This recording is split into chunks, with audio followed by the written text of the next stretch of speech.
ku mateka y'abagenzi bacu b'abakurambere urugendo rwabo berekeza i Kanani.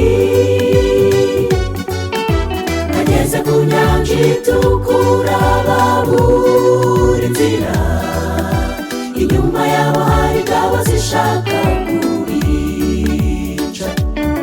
Bageze ku nyanja itukura babura inzira kandi impande zose ari imisozi. Farawo n'ingabo ze nabo bari guhurura n'intwaro zabo, bashaka kwica ubwoko bw'Imana ngo butagera i Kanani. Uwiteka aca umuhanda mu nyanja barambuka. Hakurya y'inyanja bateye indirimbo, amajwi y'abasesekara ikirere. Mbega indirimbo nziza baririmbye, bishimira gucungurwa. Babanzi bashakaga kubica barimbukiye mu nyanja itukura.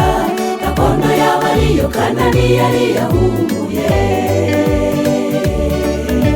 Iyo niyo gakondo y'abera tuzageramo tumaze gutsinda isi. Hakurya y'inyanja tuzaririmba iyi ndirimbo y'ishimwe. Mbega ibyishimo tuzagira tunesheje uburiganya bwa Satani. Umwami w'abami Yesu azahora ku ngoma.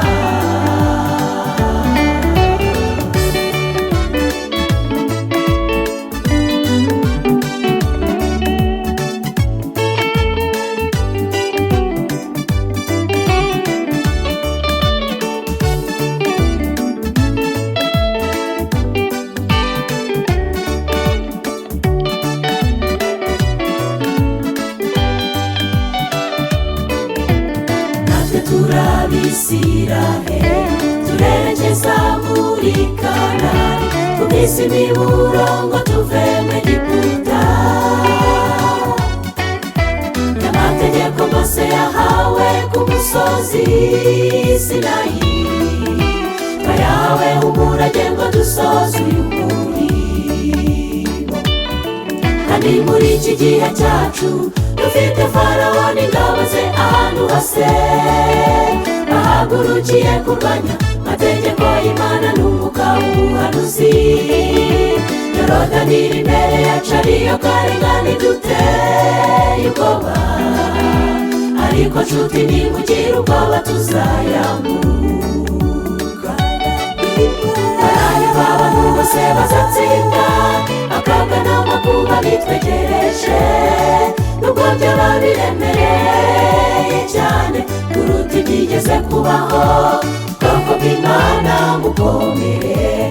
Negutinya turi kumwe na Yesu, nibuza twambutse inyanja tugeze muri gakondo. Iyo niyo gakondo y'abera tuzageramo tumaze gutsinda isi.